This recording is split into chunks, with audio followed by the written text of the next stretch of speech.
Arsenal marched to a confident 2-1 victory over Fulham in the Premier League at the Emirates Stadium on Tuesday night, with Mikel Merino and the returning Bukayo Saka on the scoresheet. Arsenal were in control of the first half, holding more of the ball and posing a greater attacking threat, and they eventually broke through the solid Fulham defense when Merino's strike deflected off Jorge Cuenca and found the bottom left corner, giving the Gunners the lead going into the break. The second half saw both teams have significant chances to add to the scoring, but the standout moment came when Saka marked his long-awaited Emirates return with a close-range header just 7 minutes after entering the pitch.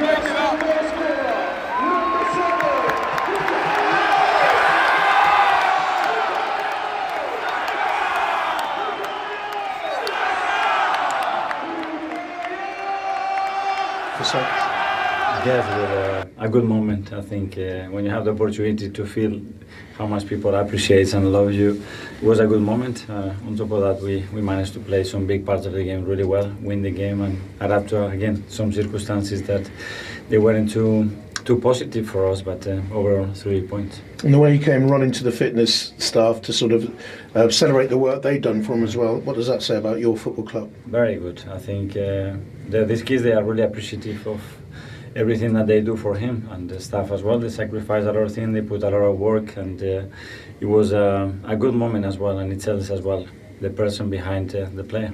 Dominant performance by yours, till maybe the last 5 or 6 minutes. Yeah, I think the way we had to suffer the last few minutes, 1 or 2 minutes, defend that corner, the way we conceded the goal, it was really poor. But overall, again, after international break, to play the way we played, really pleased. Martinelli on the left-hand side sparkled, didn't he? Yeah, he was really good. I thought he was a real threat. He took a lot of initiative and created him a lot of issues. So really good that Abby is reaching that level again. How important was it? We mightn't hear the answer to that last question there, but he seemed relatively pleased there going over. What do you make of the 90 minutes? Yeah, it was good. Obviously been away for 16 days now, so it was good to get back out there with the lads. I thought last 20 minutes we was a bit sloppy, but other than that I thought we was comfortable in the game, and it was good to come back after the break and get a win. That was the most important thing. So how good was it to have Bukayo Saka come back and to score as well? Yeah, it was special. I think you heard the crowd's reaction. It was unbelievable, and that's why he's one of the best wingers in the world, because he attacks the box and he's always in the right place, and you know he gets his goal like he did tonight, and it was a lovely moment for him. But yeah, that's a special moment for B, because he's worked his socks off for 3.5 months, and he's missed a lot of games, but we got him back at a good time.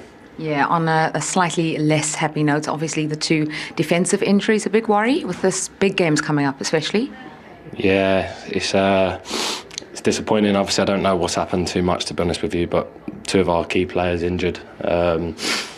Look, we've got other players who are unbelievable, and we're ready to go no matter who we play against, and whoever the manager picks, you know, we'll always be ready. But yeah, let's see what happens with them 2. But hopefully it's okay.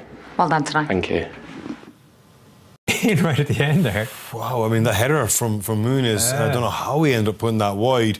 They would have got it to 2-1, and they would have a little bit more of a window of time. The last one, and there was just consolation. But I think Arsenal deserved it, you know. A bit better in the second half? They were a little bit better. Odegaard started to come into it a little bit. They created some chances. Fulham will argue that they created enough chances. But in the balance of play, Arsenal did enough to win that game. Not inspiring, not a rip-roaring performance, but enough to win the game. And at this stage of the season, it's good enough. Yeah, but I spoke about before the game tonight, this was all a lead. This is all about next Tuesday for me. So tonight's performance mattered. They needed to put on a performance tonight for me to give us an indication and give the Arsenal supporters hope that, you know, we can beat this Real Madrid. Show us something tonight which gives us a little bit of inspiration, a small little bit of confidence, belief that we can turn over this Real Madrid team. I didn't see that. I've got to be honest with you. Saka, of course, coming off the pitch. Martinelli was their best attacker. But apart from that, you're struggling. If you're doing that Real Madrid game, the only way you would have seen Arsenal getting anything out of that tie is your 2 centre-backs and your 2 central midfield players, and then Saka providing a moment of magic. You know, so you got your 2 centre-back pairing, which I think is up there with the best in world football. You got 2 real good dogs in midfield that can work hard and slow down that Real Madrid team. And then you hope they keep it clean sheet or keep it tight, and then Saka does something. I don't think you can overstate the Gabriel injury in particular. Oh my God, yeah, absolute Calafiori is out, obviously. They've got even some of the other reinforcements that could come in. Yeah, Ben White might be out. Don't know what's going to happen with Timber. Ben White's a short term when he said it. I wouldn't be surprised if you saw Ben White get moved into centre back. centre midfield, and maybe Trossard coming in as that false 9. I think the midfield two on the front four pick itself. Partey, Royce, you've mentioned already. Martinelli, Saka, Odegaard, and Marino. I think that's pretty much in place. Now, before the game, we spoke about potentially place up for grabs. I think inside Arteta's mind, that's it. That's the 6 that he wants on the pitch. Unfortunately, because of what's happening behind tonight defensively, he might have to rejig that ever so slightly. I think it's easier just to pop Ben White inside. Ben White played centre half at Brighton. He's a good fullback, but I think Ben White is capable of playing centre-back, more capable than Timber. And I think for the onslaught that you're going to get against Real Madrid, you're going to need pace, and Ben White has that. It's from centre-back to slow down those Real Madrid attacks. I think Ben White, just in my mind, I just look at it and think it looks a better fit. You're not convinced by Ben White at all? No, it's not that. I'm thinking of that Real Madrid front four. You know, I'm thinking of Mbappe, Vinicius, Rodrigo, and Bellingham. And you know what? When I just picture them four in full flight, all that kind of combination, individual 1v1 ability, it kind of melts away in terms of the argument we're making, whether in terms of White or Timber, who comes in at full-back. Because I just think it's that's why Gabriel. You feel as if it's almost impossible. Gabriel missing is like Gabriel at centre back. You give him a fighting chance, but I think that without well, that, it could set you up. You're just going in. They fight fire with fire. You know, it's like we're going to have a shootout. I don't think that's not a fair fight. Fight fire with them. I mean, you're going to the way Martinelli played tonight. Yeah, but you go 4-for-4 means you take it. You go on the front foot. You step in. You press them high up the pitch. To press them high effectively, you go 2v2 at the back, like Damien suggested. Gabriel and Saliba, and maybe you take that chance even against maybe Mbappe and Vinicius. But with Kiwior in there and potentially somebody else, I don't think you can do it. And you talk about taking a step back. You're talking about a low defensive block now, potentially playing a counter-attacking game against Real Madrid. So these are the options you have. How important is it just to get a win, though, after winning against Chelsea? Because the run of results wasn't great before that, and they've got Everton coming up with the weekend. Yeah, listen, they dropped some points recently. I think it's 2 wins in the last 6-ish, I think. All competitions, going out of the Cup to Newcastle was a blow as well. So a win at this time, especially after the international break, I'd be surprised if the manager didn't mention that afterwards. They're coming back after the international break, players have been away, you want to get your players back in the building and start getting it right for the Real Madrid game. So a win is a win. It's a decent win, and the performance will be forgotten about. OK, most importantly, my 2-0 prediction was ruined near the end. We were actually all got within 1 goal of a correct prediction in different ways, but it was a 2-1 victory for 5 minutes and he gets his goal. Yeah, you felt as if it was fated. The whole stadium was waiting for his appearance. He got a marvellous reception, and of course he does what he generally does when he's on the pitch. He impacted the game. Probably not one of his most memorable finishes, but I like the fact he was kind of Johnny on the spot, in the right place at the right time. Martinelli, probably Arsenal's best attacker on the evening, does great here, being really positive, driving the Fulham defenders, drawing them to him. It's a half-decent cross, Marino, to that near post area. Credit to Martinelli, once he lays it off to Marino, keeps running into the box, drives at that near post area. You know, that's what Arsenal need to do, commit more players into the box. It's a lovely little improvisation here from Martinelli. And Saka, as the opposite winger, should always be just arriving at that back post and gets himself a simple tap in. But it was a really good move from Arsenal overall. Yeah, he does a lot of things well, Saka, and we can see the little celebration here with the fitness coach Sam Wilson, who gets his due.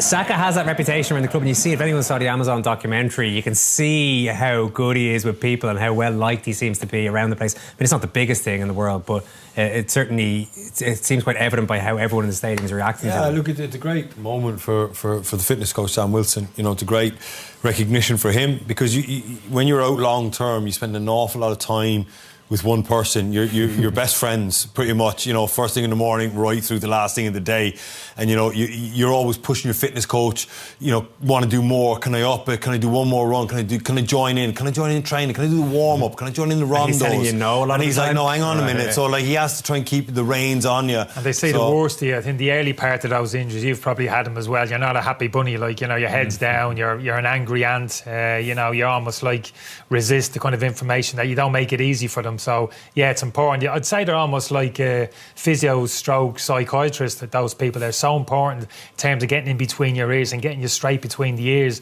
before they actually start working on your body. I know we're saying Real Madrid won't be quaking in their boots at that Arsenal performance, but they probably won't be too happy to see we never Saka said that. back. Yeah.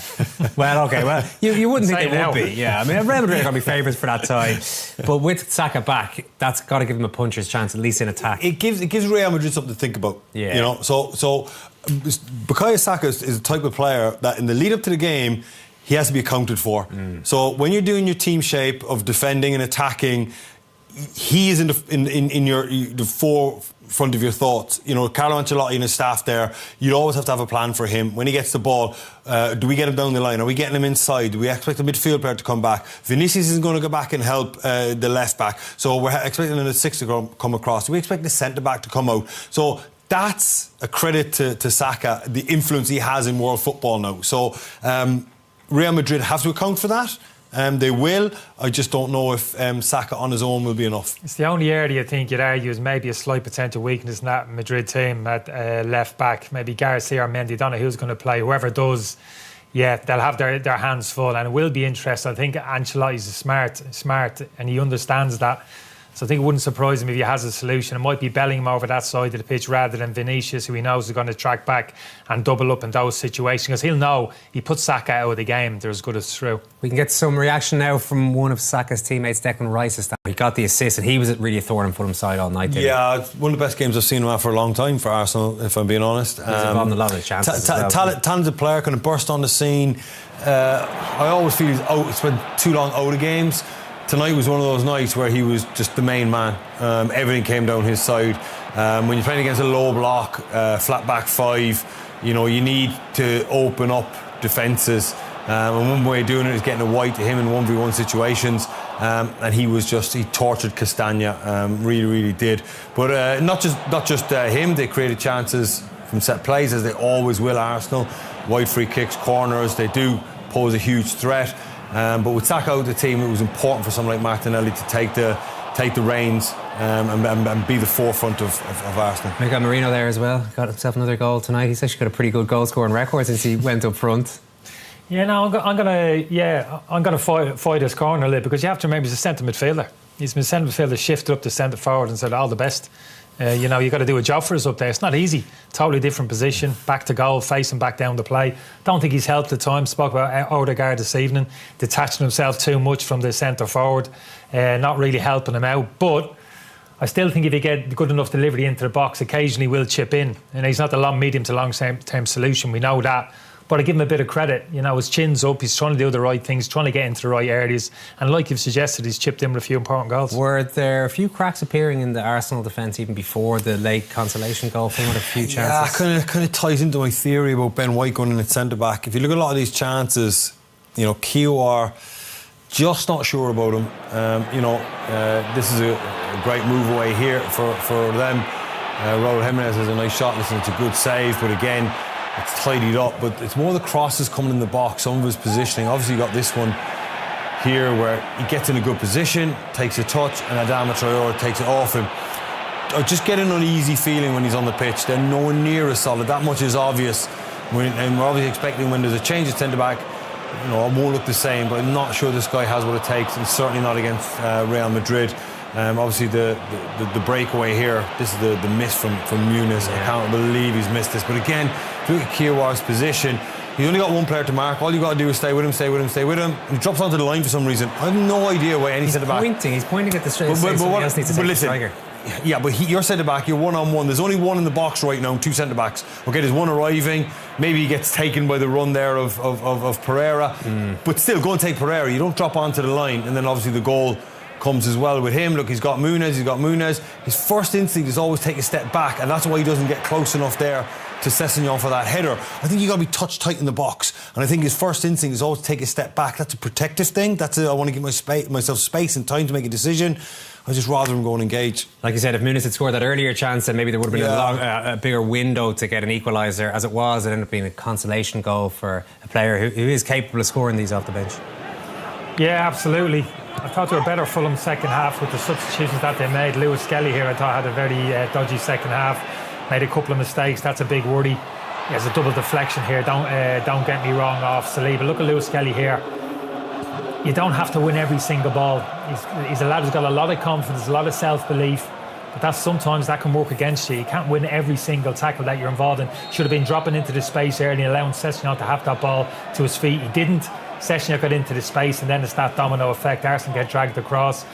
Saliba's a little bit unlucky here. He's in a decent enough defensive position, goes through the goalkeeper's legs. But that had been coming. You know, Arsenal, Fulham had a lot of chances second half. I'd make an argument there, like that as soon as that ball gets the other side of Lewis Skelly. Now, I know there's a theme where centre backs don't want to come out and they're told to protect the goal.